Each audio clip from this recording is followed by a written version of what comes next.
In this video, I'm going to tell you how to visit game convention as a game developer. I'm Čestmír from Game-Brewery. I'm making games for original Game Boy, and this is how I am preparing for the stand in a Madrid game show. So first, what we need to do is think what is our goal.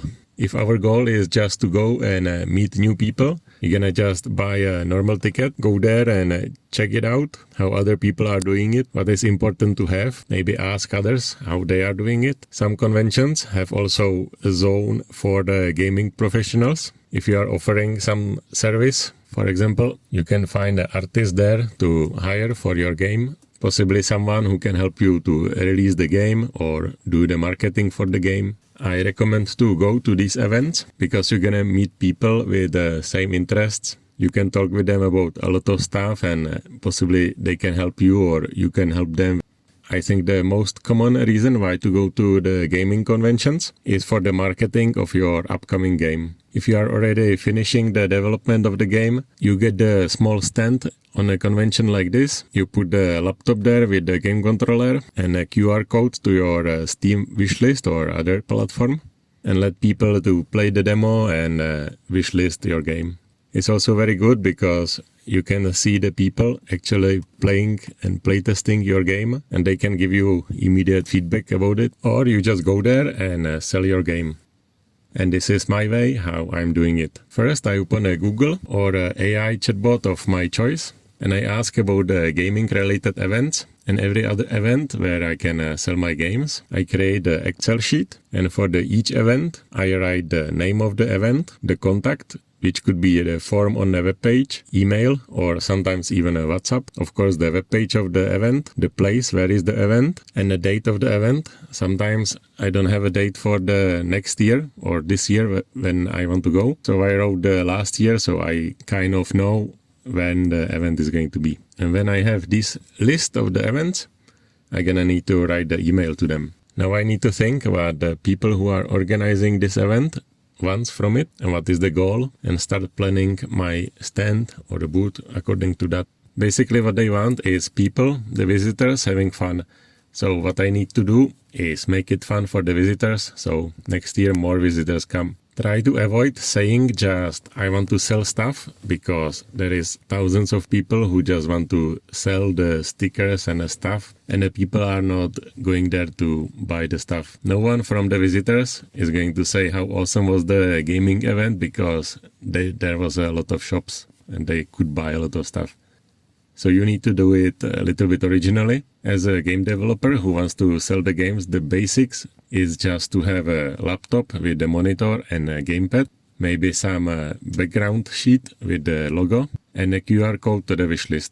That's like a bare minimum and 99% of people is going to have something like this. If you want to improve it a little bit, you can make it a little bit thematic. If you have some war or battle game, you can buy some second-hand camouflage net from the military shop and put it over your stand, or buy some second-hand helmet and use it as a bucket for the stickers what people can take. If you have some cozy game, for example, you can buy a bag of the popcorn and plastic cups and give popcorn to the people. Basically, each step from the basic is going to only improve everything about your stand. Because I'm making games for original Game Boy, I'm going to bring the Game Boys. People are going to be able to play on original hardware. And I am kind of sure I'm going to be one of maybe 2, maybe 3 people, maybe I'm going to be alone there who is offering this. And if you came up with some other idea how to make it a little bit more interesting and a little bit more fun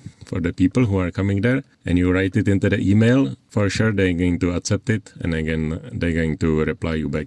You should write the email at least 4 months before the event. Maybe 3 or 2 months before the event they're gonna reply you back. And you can ask them about more informations. For example, normally there is a table and some chairs. You can ask them if you're gonna need more. Usually these things are for free. You can ask about the electricity plug because sometimes it's for free, sometimes you need to pay, and sometimes you need to pay really a lot of money for that. Sometimes they even give you the monitor for free or borrow you the monitor for free. Sometimes you have some kind of light source, some lamp over your stand, but they don't give you the wall plug for electricity. So you need to ask about stuff like this. For example, also the size of the table, size of the booth, if it's closed or if it's just the duct tape on the ground. And with all of these informations, you're gonna just start preparing your stand. This is how easy it is. So before I go, I assemble my stand at home to see how it's going to look like, or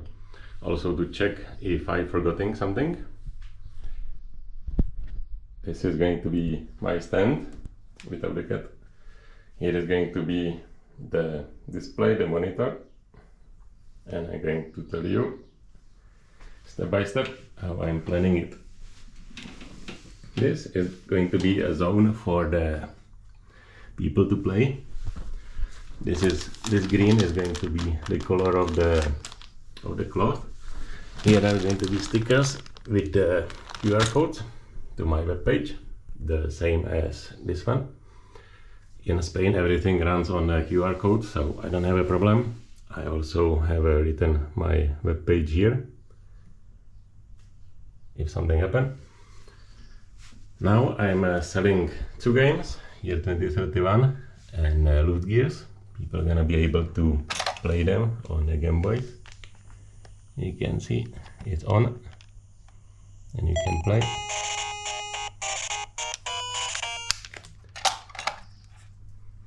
So 2 Game Boys, each with 1 game. The Game Boys are connected to this thing from China, and this thing is connected to my laptop, so it's all the time powering the Game Boys. You can see the cable going inside. Here is the new game what I'm going to introduce